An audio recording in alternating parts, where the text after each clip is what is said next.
नमस्कार, स्वागत है आप सभी का YouTube channel knowledge TV. Haryana आज 18 दिसंबर बुधवार दिन भर की दोपहर 3 बजे तक की 8 जबरदस्त घोषणाएं। हरियाणा से बड़ी आदेश ऐलान। तो क्या है पूरी जानकारी, आइए देखते हैं। हरियाणा की सभी छोटी से बड़ी जानकारी, योजना, घोषणा सभी की अपडेट पाने के लिए चैनल को सब्सक्राइब जरूर कर लें, यूट्यूब चैनल नॉलेज टीवी। तो चलिए देखते हैं। आज हरियाणा 18 दिसंबर दोपहर 3 बजे तक 8 बड़ी घोषणा, आदेश, ऐलान। पहली बड़ी घोषणा निकलकर सामने आ रही है। हरियाणा में सीईटी पॉलिसी में संशोधन किया जा रहा है। हरियाणा सरकार मुख्य लिखित परीक्षा के लिए सीईटी पास 8 गुना अभ्यर्थियों को बुलाने पर सहमत हो गई है।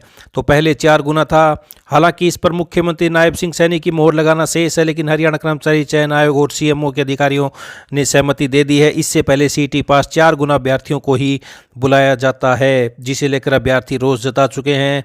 कई अभ्यर्थी क्वालिफाई करने की मांग भी कई लंबे समय से कर रहे हैं। तो सीईटी की परीक्षा में आर्थिक व सामाजिक आधार पर अतिरिक्त अंकों के फैसले को रद्द किए जाने के बाद हरियाणा सरकार पहली बार पॉलिसी में बदलाव कर रही है। सूत्रों का दावा है कि शुरुआत में आयोग ने सीईटी को क्वालिफाई करने का सुझाव दिया था, लेकिन सीएमओ ने भीड़ अधिक होने का हवाला देते हुए इस सुझाव को खारिज कर दिया था। बाद में 10 गुना अभ्यर्थी बुलाए जाने का फार्मूला भी आया, लेकिन अब 8 गुना अभ्यर्थी बुलाए जाने पर आयोग और सरकार दोनों सहमत नजर आते हुए दिखाई दे रहे हैं। तो सीईटी पॉलिसी संशोधन मुख्य सचिव कार्यालय में चल रहा सीईटी पॉलिसी पर काम। तो ये आप देख सकते हैं, जल्दी ही कोई बड़ा घोषणा हो सकती है। तो अभी सीईटी की डेट भी आना बाकी है। जनवरी के आखिर में या फरवरी के पहले सप्ताह में अब सीईटी होने के आसार जताए जा रहे हैं। तो ये पहली बड़ी घोषणा। आइए दूसरी बड़ी घोषणा देखते हैं। पब्लिक हेल्थ में कार्यरत प्रदेश के 6000 ग्रामीण ऑपरेटरों को उनका 4 साल का रुका एरियर का भुगतान जल्द सरकार की ओर से किया जाएगा। एरियर भुगतान के लिए सीएम ने ओएसडी को निर्देश दिया है। पब्लिक हेल्थ ग्रामीण ट्यूबवेल ऑपरेटर ऑर्गेनाइजेशन के बैनर तले संघ के पदाधिकारियों ने चंडीगढ़ में सीएम नायब सैनी से मुलाकात की। पब्लिक हेल्थ ग्रामीण ट्यूबवेल ऑपरेटर ऑर्गेनाइजेशन के प्रदेश महामंत्री ने बताया कि चंडीगढ़ में सीएम नायब सैनी से उनके आवास पर मिले। उनको बताया कि एक ऑपरेटर का 30 से 35 हज़ार के लगभग एरियर बन रहा है। तो 6000 ग्रामीण ट्यूबवेल ऑपरेटरों को मिलेगा 4 साल का रुका एरियर। तो ये बड़ी घोषणा। ये अगली बड़ी घोषणा देखते हैं। हरियाणा के खाद्य नागरिक आपूर्ति और उपभोक्ता मामले राज्य मंत्री ने कहा कि प्रदेश के सभी डिपो के बाहर हेल्पलाइन नंबर लगाए जाएं, ताकि उपभोक्ता कोई भी परेशानी होने पर अपनी बात हेल्पलाइन नंबर पर कह सके। उन्होंने कहा कि उपभोक्ता द्वारा हेल्पलाइन फोन नंबर पर की गई बातचीत की रिकॉर्डिंग भी होनी चाहिए, ताकि इस बात का ट्रैक किया जा सके कि क्या शिकायत थी और उस पर क्या कार्रवाई की गई। डिपो में सीसीटीवी कैमरे लगाने की बात वे पहले ही कह चुके हैं। तो उन्होंने कहा कि वे कभी भी प्रदेश के किसी भी जिले गांव में जाकर राशन डिपो का मुआयना कर सकते हैं। तो ये आप देख सकते हैं, उन्होंने सभी अधिकारियों से बात की है। राशन डिपो के बाहर लगेंगे हेल्पलाइन नंबर, ग्राहकों की शिकायतें होंगी रिकॉर्ड। तो ये बड़ी अपडेट सभी राशन कार्ड धारकों के लिए। सरसों और सूरजमुखी के तेल को लेकर जिलों में आ रही समस्याओं पर भी अधिकारियों से बातचीत की उन्होंने। 300 कार्ड पर एक राशन डिपो अलॉट करने वाले मामले पर भी अधिकारियों से स्थिति जानी। तो ये बड़ी अपडेट। आइए अगली बड़ी घोषणा देखते हैं। तो हरियाणा की कैबिनेट सब कमेटी के नए जिले, उपमंडल, तहसील और उप तहसील बनाने के लिए आए सभी प्रस्तावों की धरातल पर जांच कराने का निर्णय लिया है। इन सभी प्रस्तावों को संबंधित जिलों के उपायुक्तों के पास भेजा जाएगा, ताकि वहां से आने वाली रिपोर्ट के आधार पर कैबिनेट सब कमेटी नए जिले और उपमंडल व तहसीलें बनाने का फैसला ले सके। तो प्रदेश में नए जिलों के गठन की प्रक्रिया शुरू। उपायुक्तों से मांगी जाएगी रिपोर्ट। सब कमेटी की पहली बैठक में हुई चर्चा। उपायुक्तों की रिपोर्ट के बाद नए उपमंडल और तहसील भी बनेंगी। मनोहर लाल ने 1 और हुड्डा ने 2 जिले बनाए। पूर्व मुख्यमंत्री मनोहर लाल के कार्यकाल में चरखी दादरी को प्रदेश का 22वां जिला बनाया गया।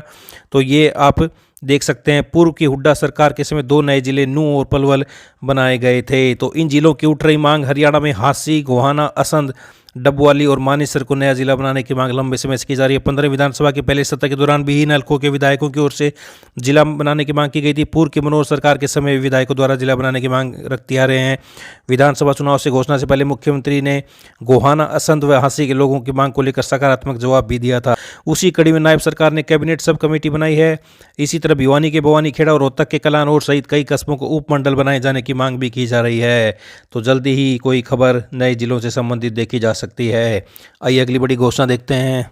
तो प्रदेश में विकास का रोड मैप तैयार करने को लेकर सीएम नायब सैनी ने मंगलवार को मंत्रियों विधायकों के साथ अलग अलग बैठकें की। इस दौरान सभी को अपने हलकों की विकास योजनाएं बनाने को लेकर कहा गया है। तो ये आप देख सकते हैं सीएम बुधवार से यानी आज से प्रदेश की सभी 90 विधानसभा सीटों में धन्यवादी दौरा पर निकल रहे हैं। इससे पहले सीएम की भाजपा के विधायकों और मंत्रियों के साथ बैठक काफ़ी महत्वपूर्ण मानी जा रही है। सीएम ने विधायकों को कह दिया कि वे अपने हलकों में स्थानीय निकाय चुनाव को लेकर तैयारी करें। जो सक्रिय वर्कर विधानसभा लोकसभा चुनाव में प्रमुख निभाते रहे हैं उनकी सूची तैयार करें। तो ये आप देख सकते हैं हरियाणा कैबिनेट की बैठक 28 को, हरियाणा कैबिनेट की बैठक 28 दिसंबर को होगी। बैठक की अध्यक्षता मुख्यमंत्री करेंगे। इस दौरान कई एजेंडे रखे जाएंगे। बहुत संभव है कि बैठक में कैबिनेट की ओर से स्थानीय निकाय चुनाव को लेकर भी मंथन हो, क्योंकि स्थानीय निकाय चुनाव जनवरी के आखिरी या फरवरी के पहले सप्ताह में हो सकते हैं। तो ये आप देख सकते हैं सीएम का धन्यवादी दौरा 18 से शुरू होगा। तो हर विधानसभा सीट में जाकर दौरा करेंगे। हरियाणा में भाजपा तीसरी बार सरकार बनाने पर धन्यवादी दौरा करेगी। तो आइए अगली बड़ी घोषणा देखते हैं। हरियाणा के मॉडल संस्कृति स्कूलों में पहली बार विदेशी भाषा फ्रेंच पढ़ाई जाएगी। इसे अभी स्कूलों में कार्यरत अंग्रेजी के टीचर ही पढ़ाएंगे। इसकी शुरुआत 9वीं से 12वीं कक्षा तक हर जिले के एक स्कूल से होगी। योजना सफल होने पर अन्य स्कूलों में भी लागू की जाएगी। फ्रेंच भाषा को लेकर शिक्षा विभाग की ओर से भेजा गया प्रपोजल सीएम ने मंजूर कर लिया है। अब जनवरी 2025 से सरकार और फ्रेंच एम्बेसी के बीच एमओयू करने की तैयारी है। तो ये आप देख सकते हैं शिक्षा विभाग आवेदन मांगेगा। 250 में से होगा चयन। फ्रेंच भाषा में दक्ष होने के इच्छुक शिक्षकों से आवेदन मांगे जाएंगे। इसके बाद 250 शिक्षकों में से छंटनी की जाएगी। यह करीब 40 से 50 के बीच होगा। फिर उनको फ्रेंच भाषा में दक्ष किया जाएगा। फ्रेंच एम्बेसी की ओर से ट्रेनिंग कार्यक्रम होगा। तो ये आप देख सकते हैं हर जिले से एक स्कूल को चुना। सिलेबस में होगा सब्जेक्ट। तो ये आप देख सकते हैं जल्दी ही बड़ा बदलाव, फ्रेंच पढ़ाई जाएगी सरकारी स्कूलों में। आइए अगली बड़ी घोषणा देखते हैं। केंद्रीय शिक्षा मंत्री धर्मेंद्र प्रधान ने मंगलवार को ऐलान किया कि नेशनल टेस्टिंग एजेंसी अगले साल यानी 2025 से भर्ती परीक्षाएं नहीं आयोजित करेगी। वह अब सिर्फ उच्च शिक्षा में प्रवेश से जुड़ी जेई में नीट सीयूईटी जैसी परीक्षाएं ही कराएगी। इसके लिए 2025 में एनटीए का पुनर्गठन भी किया जाएगा। इसके कामकाज में बदलाव लाया जाएगा। इसके साथ ही एनटीए में स्थायी रूप से नए पद भी सृजित किए जाएंगे। तो ये आप देख सकते हैं एनटीए अगले साल से नहीं कराएगा भर्ती परीक्षाएं। तो ये बड़ी घोषणा। आइए अगली बड़ी खबर देखते हैं। अगले साल एनसीईआरटी 4 और कक्षाओं की लाएगी नई पुस्तकें। नई राष्ट्रीय शिक्षा नीति एनईपी के तहत स्कूलों के लिए नई पाठ्य पुस्तकें तैयार करने में जुटी राष्ट्रीय शैक्षणिक अनुसंधान एवं प्रशिक्षण परिषद एनसीईआरटी अगले साल यानी शैक्षणिक सत्र 2025-26 में 4 और कक्षाओं के लिए नई पाठ्य पुस्तकें लाएगी। ये 4वीं, 5वीं, 7वीं और 8वीं कक्षाओं के लिए होंगी। 9वीं, 10वीं, 11वीं, 12वीं कक्षाओं की नई पाठ्य पुस्तकें शैक्षणिक सत्र 2026-27 में आएंगी। बाल वाटिका पहली, दूसरी, तीसरी और छठी की नई पाठ्य पुस्तकें पहले ही आ चुकी हैं। तो ये आप देख सकते हैं बड़ी खबर। तो ये हरियाणा से आज दोपहर की बड़ी खबरें, घोषणा, ऐलान। तो हरियाणा की हर छोटी से बड़ी जानकारी आपको यूट्यूब चैनल नॉलेज टीवी पर मिलती रहेगी। तो यूट्यूब चैनल नॉलेज टीवी को सब्सक्राइब जरूर कर लें। चैनल सब्सक्राइब करने के बाद घंटी बेल आइकन का बटन जरूर दबाएं। ऑल पर क्लिक करें जिससे सारे नोटिफिकेशन अगली वीडियो के आपके पास पहुंचते रहेंगे। तो चैनल को सब्सक्राइब करके बेल आइकन का बटन जरूर प्रेस करें। तो इस वीडियो को ज़्यादा से ज़्यादा लाइक करें, शेयर करें ताकि सभी हरियाणा वासियों के पास ये खबर पहुँच सके। तो यहाँ पर आपको दिन भर की ताज़ा घोषणाएं मिलती रहती हैं। तो ये थी दोपहर की बड़ी घोषणा। मिलते हैं शाम को अगली बड़ी घोषणाओं के साथ। तब तक के लिए बहुत बहुत धन्यवाद।